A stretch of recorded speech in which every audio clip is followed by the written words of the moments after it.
Dịch vụ tổng hợp tiếng nói cung cấp bởi Trung tâm Không gian mạng Viettel. Chịu cú sốc quá lớn sau khi mất con, bà Oanh gào khóc. Sao tôi lại khổ thế này, 2 năm trước con rể mất vì tai nạn giao thông, giờ thì đến con trai chết cháy. Cảm ơn bạn đã tin tưởng sử dụng dịch vụ của Trung tâm Không gian mạng Viettel. 2 đứa con cùng vợ con sẽ sống ra sau khi không có bố.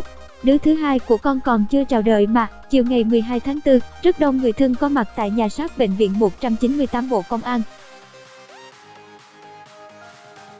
Đến 14 giờ cùng ngày, thi thể 7 trong số 8 nà nao Hân gặp nạn sau hỏa hoạn xảy ra tại khu xưởng ở phường Trung Văn, quận Nam Từ Liêm, Hà Nội vào rạng sáng cùng ngày đã được đưa về đây.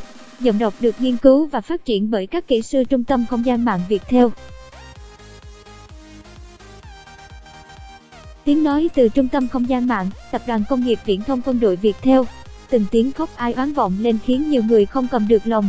Khoảng hơn 13 giờ, người nhà anh Nguyễn Anh Tuấn, sinh năm 1985, nạn nhân trong vụ hỏa hoạn cũng đã đến đây chờ nhận dạng nạn nhân. Ngồi bần thần bên ngoài hành lang nhà tang lễ, ông Nguyễn Đức Nghi, sinh năm 1960, bố anh Tuấn, như chết lặng người. Dịch vụ tổng hợp tiếng nói được phát triển bởi Trung tâm Không gian mạng Viettel.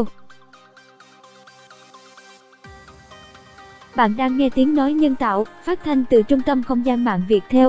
Ông Nghi cùng con gái đau đớn khi nhận tin dữ. Trao đổi với chúng tôi, ông Nghi cho biết, khoảng 10 giờ hôm nay gia đình nhận được thông tin con trai mình tử vong trong vụ cháy. Bạn đang nghe tiếng nói nhân tạo của Trung tâm Không gian mạng Viettel. Ngay lập tức ông Nghi cùng vợ con tức tốc từ quê ở huyện Tam Nông, Phú Thọ xuống Hà Nội. Theo ông Nghi, anh Tuấn lập gia đình và có con trai 4 tuổi.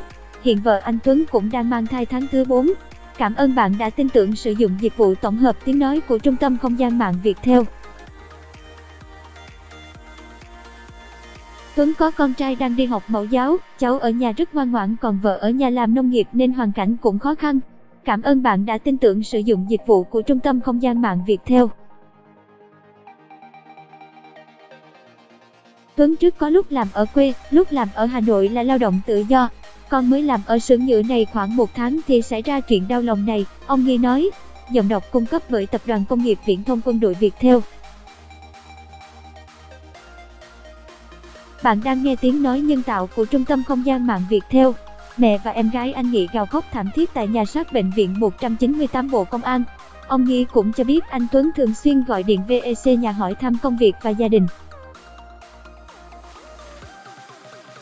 Giọng đọc được phát hành bởi Trung tâm Không gian mạng Viettel. Lần gần đây, anh Tuấn hẹn sẽ về cùng mọi người đi hội đền Hùng. Tôi làm bảo vệ ở Cầu Giấy, Hà Nội, công việc 24/24 nên cũng chẳng có thời gian hai bố con gặp nhau. Lần gần đây nhất tôi gặp con trai vào dịp Tết, ông Nghi đau buồn nói. Lực lượng chức năng đưa thi thể nạn nhân ra ngoài. Tiếng nói từ Trung tâm Không gian mạng Viettel. Bản quyền thuộc về Tập đoàn Công nghiệp Viễn thông Quân đội Viettel. Chịu cú sốc lớn sau khi mất con, bà Lê Thị Loan, mẹ anh Tuấn, cũng gào khóc thảm thiết. Giọng đọc cung cấp bởi Tập đoàn Công nghiệp Viễn thông Quân đội Viettel. Đau xót quá con ơi, ở với mẹ con không ở giờ chết cháy khổ quá con ơi về với mẹ đi con. Giọng đọc được phát hành bởi Trung tâm Không gian mạng Viettel. Sao tôi lại khổ thế này, 2 năm trước con rể mất vì tai nạn thông, giờ thì đến con trai chết cháy. Giờ 2 đứa con cùng vợ con sẽ sống ra sau khi không có bố. Đứa thứ hai của con còn chưa chào đời mà. Bà Loan gào khóc. Giọng đọc cung cấp bởi Tập đoàn Công nghiệp Viễn thông Quân đội Viettel. Bạn đang nghe tiếng nói nhân tạo, phát thanh từ Trung tâm Không gian mạng Viettel. Người thân cho biết, gia đình anh Tuấn có 2 anh em, anh là con cả trong nhà. Dưới anh có một người em gái nhưng không may chồng bị tai nạn giao thông mất cách đây 2 năm. Người em gái của anh Tuấn cũng đang phải chăm sóc con nhỏ. Anh Tuấn được nhận xét là người hiền lành, yêu thương vợ con. Cảm ơn bạn đã sử dụng dịch vụ của Trung tâm Không gian mạng Viettel.